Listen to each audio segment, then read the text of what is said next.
The Bible is in coded language. There's a book that's called the Bible Code. And every event, every man's life is encoded in that book. Until you see it and receive it, you run a life living other people's script. There is a script for you. Tell someone next to you, there's a script for you. There's a script. A lot of you who are into drama here, you know what I'm talking about when I talk about script. That means there is something that you are going to act, and they are giving it to you. You take time to study it, you take time to memorize it, you take time to act it out. That's what it is. That's what life is. Your lives were scripted before you were born. God scripted your life. How do I know the script?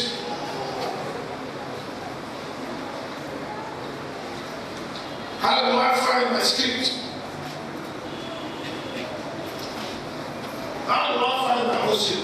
I just believe what is on how to find worship. Number one is in the inner voice or intuition. I call it intuition. If you want to spiritualize it, I call it the inner voice.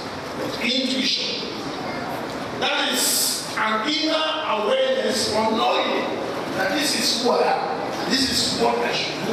This is what I'm meant to do. It comes by the desires of your heart. It's like the desires of your heart. God puts desires in your heart. If you are truly the child of God and you are in covenant standing, the right covenant standing with Him, all the desires that you have to do this, to build this, to do that, many of them are from the Lord.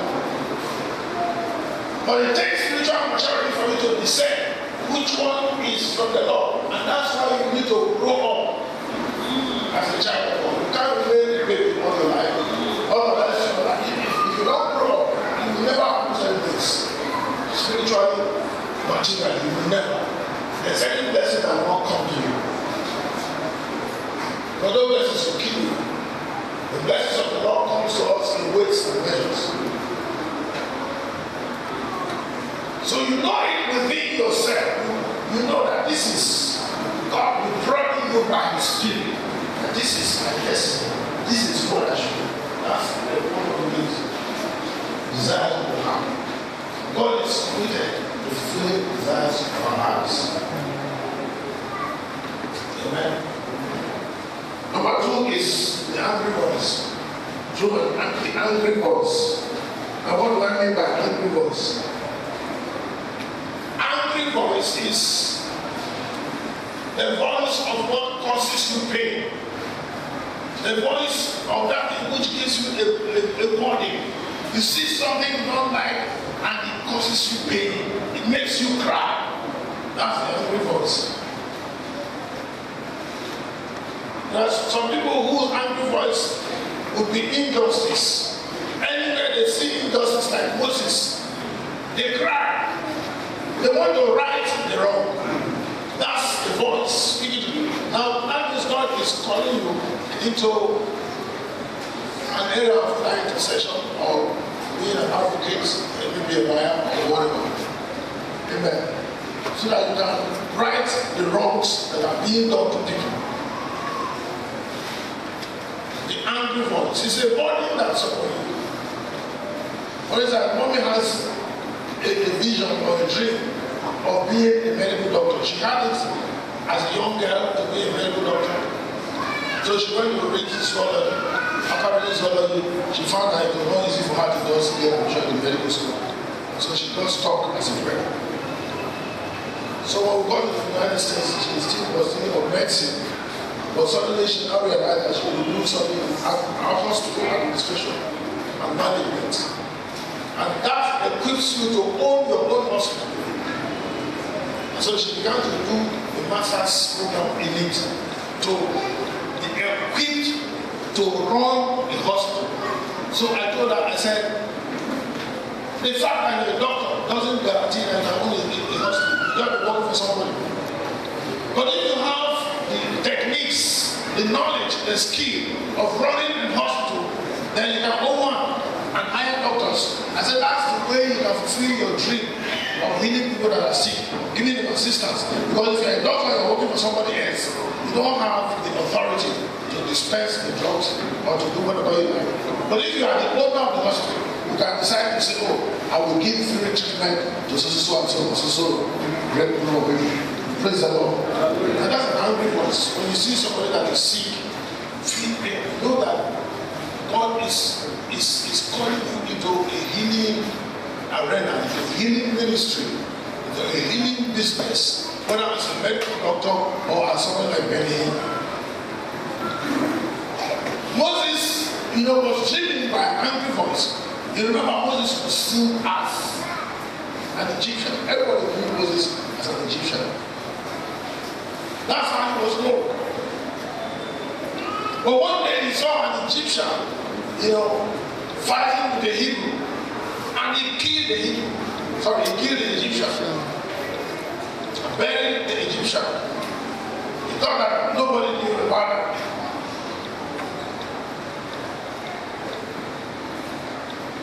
Amen. What was driving Moses? The angry voice was driving Moses. The angry voice was angry at the injustice he was seeing, and he wanted to remedy it. What is driving your life? Tell your Julie, your Julie is in your dream. You will never enter into that place of rest and breakthrough until you discover your dream, your vision, the script that God wrote for you. And Moses had that experience. The Egyptian was killed. He didn't know he was not even an Egyptian. He thought he was an Egyptian. Until he entered into the process. He now entered into the process. That's another story altogether. He entered into the process. Went to the wilderness. And God brought him back again to Egypt to redeem the Egyptians. He left his small story of being the prince of Egypt to become the deliverer of the Jews from Egypt. That's a larger story. There's a larger story God has for you. Amen.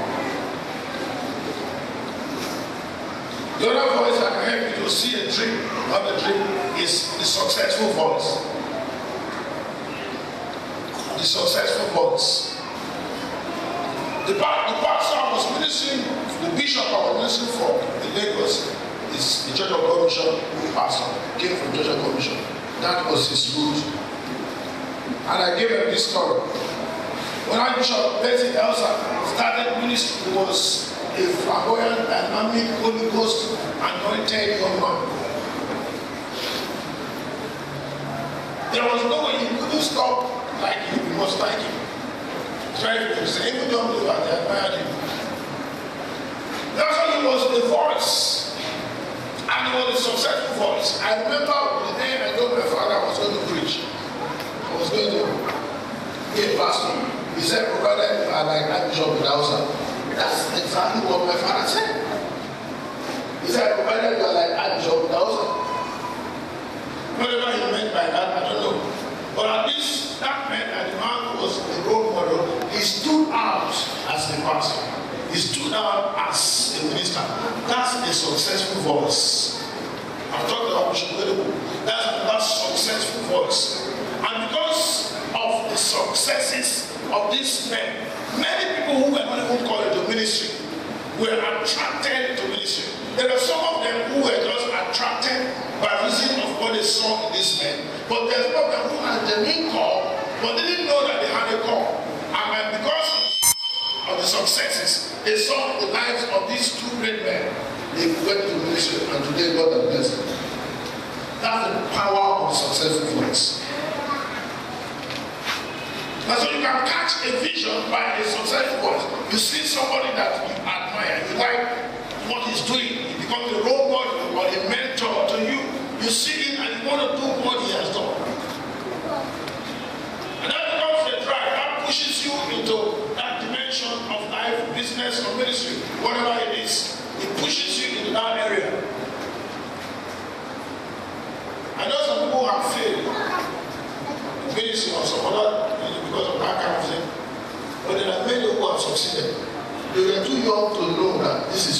has called them into.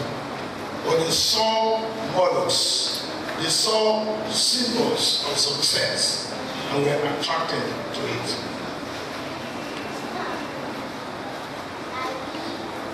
I want to speak about this in sociology. We talk about international demonstration effect. That's what it means. It's international demonstration effect. The child that is brought up in the Western civilized world at the age of 10 is smarter than the average child as is in Africa at the age of 21.